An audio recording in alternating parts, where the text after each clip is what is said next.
घर एक जन्नत। हुमानी ने हमेशा आपको बहुत सपोर्ट किया था और आज आप जहां तक पहुंचे हैं सिर्फ हुमानी के सपोर्ट की वजह से ही है। सिर्फ सपोर्ट नहीं ज़ारा, उन्हें बहुत एतमाद था मुझ पर। वो जानती थी कि उनका बेटा जिंदगी की हर बाजी जीत सकता है। उनका यकीन, उनका मान था।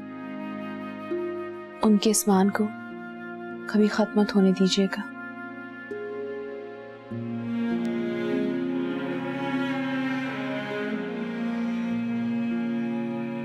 हम सब आपको आगे बढ़ता देखना चाहते हैं। आप जरूर जाइएगा सर।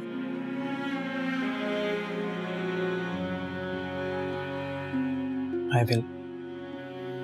सैफ, एक बात और कहूं तो आई नो आप बहुत सारी ऑफर्स रिफ्यूज कर रहे हैं। आपको लगता है कि शायद अब आपकी खुशी में खुश होने वाला कोई नहीं है। नहीं ज़ारा, मैं जानता हूं तुम मुझे बहुत आगे देखना चाहती हो, लेकिन जब भी कोई ऑफर आती है तो मैं सोचता हूं मेरी माँ तो इस दुनिया में है ही नहीं जिससे मैं अपने ख्वाब शेयर करता था। वो मेरे ख्वाबों की ताबीर के लिए दुआ करती थी। मैं अपने माँ की चेहरे की वो खुशी नहीं देख सकता जो मैं अपनी कामयाबियों की वजह से देखना चाहता था।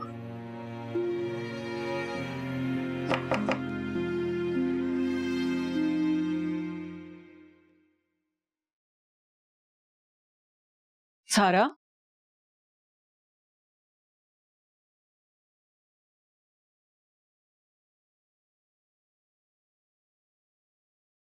इससे क्या हुआ है?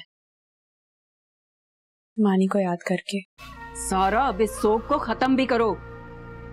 इसे कहो ऑफिस जाया करे, बाप का बाजू बने। माँ के लिए रोते रहने से माँ ने वापस नहीं आ जाना। ये बात तो उन्हें खुद से ही समझनी पड़ेगी ना। ये हाल रहा तो बिजनेस पर सारा कंट्रोल वलीद का होगा और तुम लोग इस घर में मेहमान बनकर रह जाओगे। अब आप ये बात सैफ से मत कह दीजिएगा। इसीलिए तो तुमसे कह रही हूँ। माँ हम तो यही चाहती है कि हम सब लोग सरमत से दूर हो जाएं। इस तरह फायदा उसी को मिलना है। समझाओ सैफ को बिजनेस पर ध्यान दे।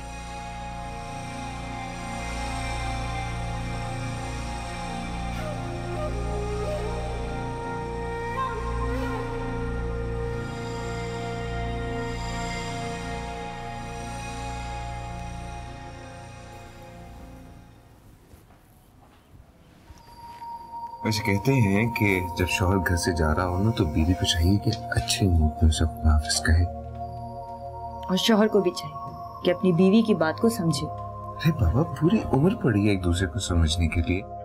इस वक्त मूड खराब करना जरूरी है? यस, आओ सारा। मुझे आपसे एक बात करनी है। कहो। माँ, तुम्हारे होते हुए भी बात हो सकती है। तुमने कहा था कि तुम्हें वलीद से बात करनी है, इसीलिए मैं जा रही थी। कहो सारा, क्या बात? सैफ की फिल्म का प्रीमियर है दुबई में। गुड, ये तो बहुत खुशी की बात है। तुम दोनों से हम ट्रीट लेंगे। हाँ, मुबारक हो। इस तरह आप लोग अपनी खुशी का इज़हार मेरे सामने कर रहे हैं। अगर सैफ से भी ऐसी बात करेंगे उसे बहुत अच्छा लगेगा। ट्रस्ट मी सारा, मुझे सैफ से कोई शिकवा नहीं। सैफ ही है जो दिल में बेबुनियाद बातों को जगह दिए बैठा। मानी के जाने के बाद सैफ खुद को बहुत अकेला महसूस करने लगा है और मामू से वो बात करता नहीं। और आपने भी उससे बात करना छोड़ दिया। डोंट यू वरी, मैं उससे बात करूं। थैंक यू वलीद भाई।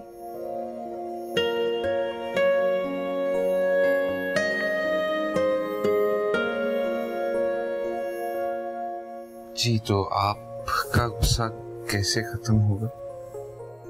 I'm fine। नहीं, नजर आ रहा मुझे बहुत गुस्से में। इस तरह तो नहीं जाऊंगा। ठीक, अब ठीक है। हाँ, खुश बेहतर। ठीक है।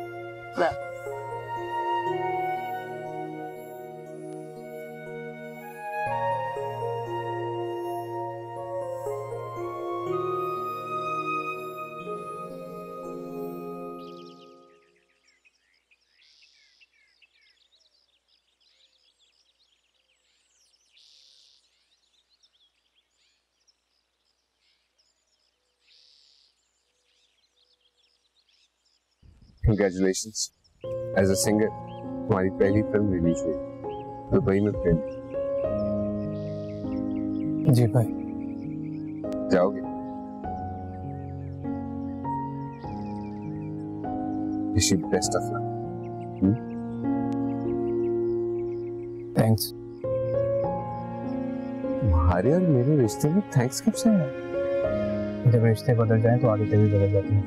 Come on यार, तुम्हारा मेरा रिश्ता ऐसा नहीं है जो कभी बदल जाएगा। मामा ने हमें रिश्ते तोड़ना नहीं बल्कि टूटे हुए रिश्तों को जोड़ना सिखाया।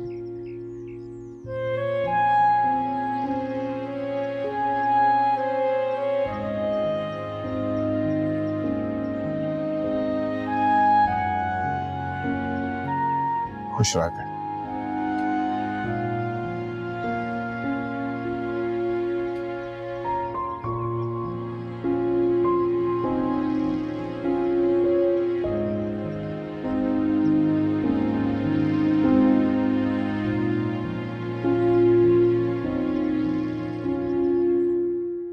Congratulation sir. थैंक्स। मैं तुम्हारी ये फिल्म वलीद के साथ सिनेमा में देख कर आऊंगी। श्योर। All the best.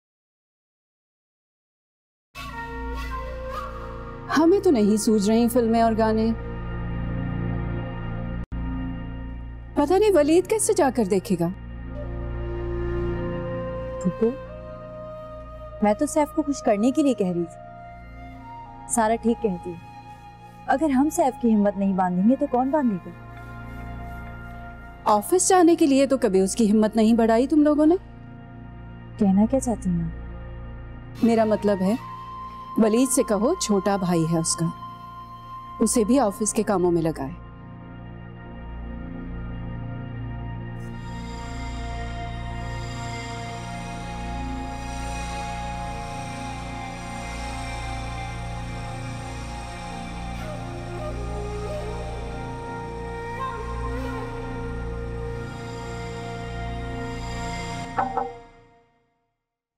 बहुत बिजी तो नहीं आप?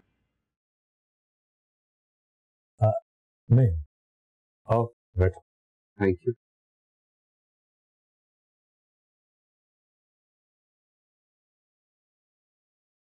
पापा, सैफ ने जिस फिल्म का म्यूजिक किया था ना, वो फिल्म रिलीज हो रही है। सैफ को प्रीमियर के लिए दुबई जाना। ठीक है। पापा, मैं जानता हूँ आपको सैफ का ये प्रोफेशन पसंद नहीं है। प्रोफेशन? ये तो एक शौक था उसका। लेकिन पापा, उसे जो सक्सेस मिली है, सैफ को चाहिए कि वो ये फील्ड अडॉप्ट कर ले। जिसका जो दिल चाहे वो करे। मैं कौन हूं तो रोकने वाला? पापा, आप रोकने वाले भी हैं और हौसला बढ़ाने वाले भी हैं। मेरी आपसे रिक्वेस्ट है, प्लीज एक दफा उसे बकअप कर दें। अगर मैं नहीं करूंगा तो क्या वो रुक जाए? पापा, अगर आप उसे बकअप करेंगे ना, तो उसे एहसास होगा कि आप भी उसे चाहते हैं। बाप हूं मैं उसका। क्या मुझे अपनी मोहब्बत का प्रूफ देना पड़ेगा? कभी कभी रिश्ते पापा इतने उलझ जाते हैं कि मोहब्बत का प्रूफ देना पड़ता है।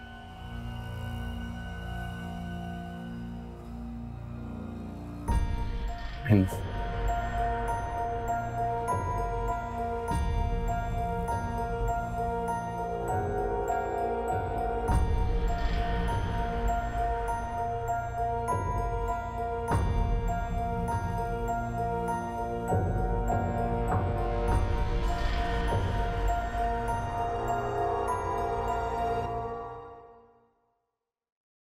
Atiq, yes sir. बैठो। वो आए राहिब? नहीं सर, तब तक ही है sir.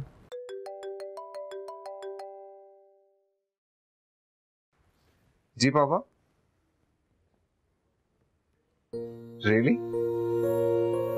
Thank you so much पापा। मैं मैनेज कर लूंगा। Thank you. चले वो आए तो उनको पापा के पास भेज दीजिएगा। ओके।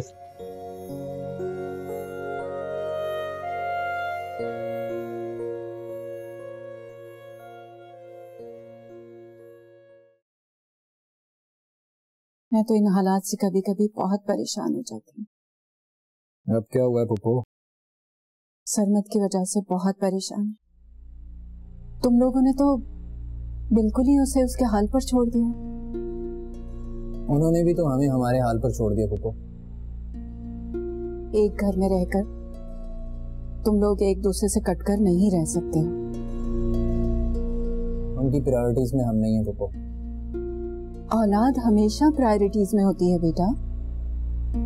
अगर तुम लोग उसे खुद से दूर करोगे तो वो सबा की बातों में आ जाएगा। और ये मत भूलो, हर इंसान को सहारे की जरूरत होती है। बेटा, मैंने तुम्हें मना भी किया था कि अब मेरी तबीयत ठीक है, मत आना। मेरा जब जी चाहेगा मैं आऊंगी, आप मुझे मना तो नहीं कर सकती। वलीद को बताकर आई हो? मामा, उन्हें मेरे यहाँ आने पे कोई एतराज नहीं होता कभी। वापसी पे आएगा तुम्हें लेने? एक तो आप इन्वेस्टिगेशन शुरू कर दी थी, मैं उन्हें बताकर नहीं आई हूँ, वरना वो लेने जरूर आते। तो बताकर आया करो ना बेटा, इस तरह अच्छा नहीं लगता। जानती हूँ उस घर में ऐसे लोगों की कमी नहीं है जो मेरे इस तरह यहाँ आने को मेरी मनमानी और न जाने क्या क्या कहेंगे। इसीलिए तो कह रही हूँ बेटा, किसी को बातें करने का मौका ही मत दिया करो।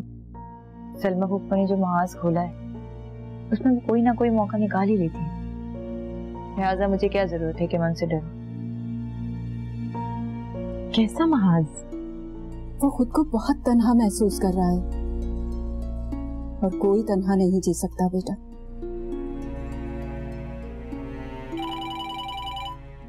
Excuse me. हेलो। जी भाई,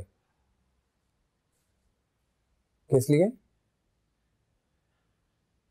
चलिए ठीक है, मैं आता हूँ। Okay bye. क्या हुआ, किसका फोन था? वलीद भाई का फोन था, ऑफिस बुला रहे हैं, शायद पापा ने कोई बात करनी है। अच्छा, अगर सरमद बुला रहा है तो जरूर जाओ बेटा। ओके।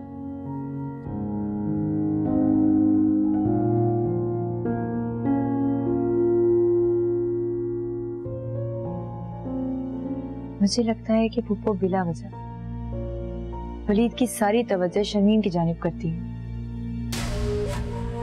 और शर्मीन? वो भी तो उन्हीं की बेटी है, मेरे साथ तो बहुत अच्छी है, लेकिन वलीद के आगे पीछे रहने का कोई मौका हाथ से जाने नहीं देती हूँ। मेरा तो जी घबराने लगा है वहां। इतनी नफरतें, इतनी साजिशें। मेरा दिल करता है कि मैं आप ही के पास आकर रह लूं। पागल मत बनो बेटा, ऐसे हालात में तो तुम्हें बिल्कुल भी नहीं आना चाहिए।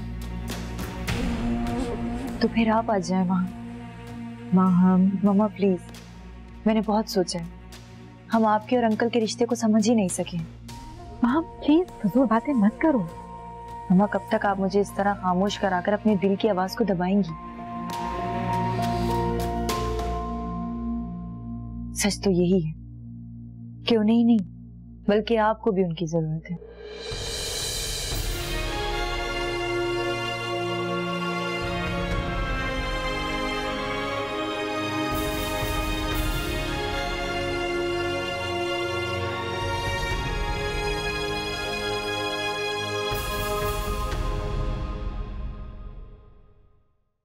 कब से इंतजार कर रहा हूँ तुम्हारा यार। सब खैरियत? हाँ, ऑफिस बुलाने का बहाना था तुम्हें, वैसे तो तुमने आना नहीं था। मतलब पापा ने नहीं बुलाया? बुलाया पापा ने, आ जाओ। Any meeting? अरे नहीं भाई, चलो तो सही।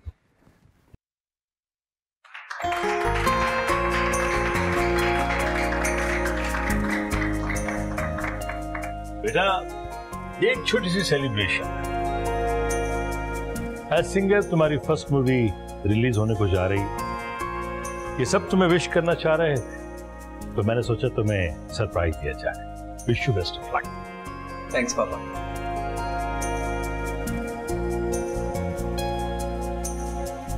ओके।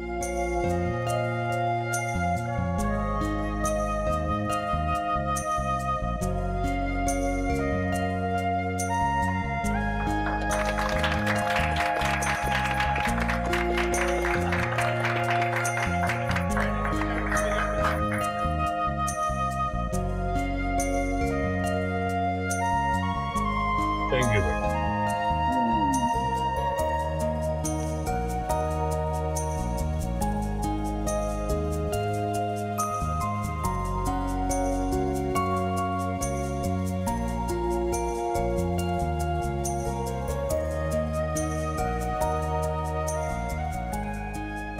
मेरे लिए वाकई बहुत बड़ा सरप्राइज है सारा। पापा से ये सब कुछ मैं एक्सपेक्ट नहीं कर सकता था। सैफ जब इतना कुछ बदल गया तो मामू के बारे में अपना नजरिया भी बदल लें। कल रात आपकी फ्लाइट है? हाँ, मैं बड़ी बेसब्री से इस वक्त का इंतजार कर रहा था। आइंदा की क्या सोचा है? 2 बैलेंस को यस करने का सोच रहा हूँ, लेकिन मैं चाहता हूँ अंधाधुंध काम एक्सेप्ट ना करूँ, बल्कि सिलेक्टिव काम करूँ। तो बहुत अच्छी बात है। सैफ, मैं भी आपसे कुछ कहना चाह रही थी। इन सब के साथ थोड़ा वक्त बिजनेस को भी दे दिया करें। खैरियत, आज तुम टिपिकल बीवियों की तरह क्यों बात कर रही हो? नहीं सैफ, मुझे ऐसी कोई फिक्र नहीं है बिजनेस में आपका शेयर कोई इस्तेमाल कर रहा है, लेकिन ये एहसास जरूर है अगर आप बिजनेस में इंटरेस्ट लेंगी तो मामू और बनी भाई के साथ आपके फासले कम होंगे। You are so sharp. I mean smart. आज आप जो भी कहेंगे खामोशी से एक्सेप्ट करूंगी। क्यों जी? आज ऐसी क्या खास बात है? आज खास बात ये है कि आज आप बहुत खुश हैं। अच्छा, अगर आपको मेरी खुशी इतनी ही अजीज है तो एक अच्छी सी कॉफी पिला दूं? कह तो ऐसे रहे जैसे से पहले मैंने आपको अच्छी कॉफी दी नहीं कभी। बना के लाती हूँ। शमी ने पिज्जा बनाया, वो भी लेकर आती हूँ। That's great.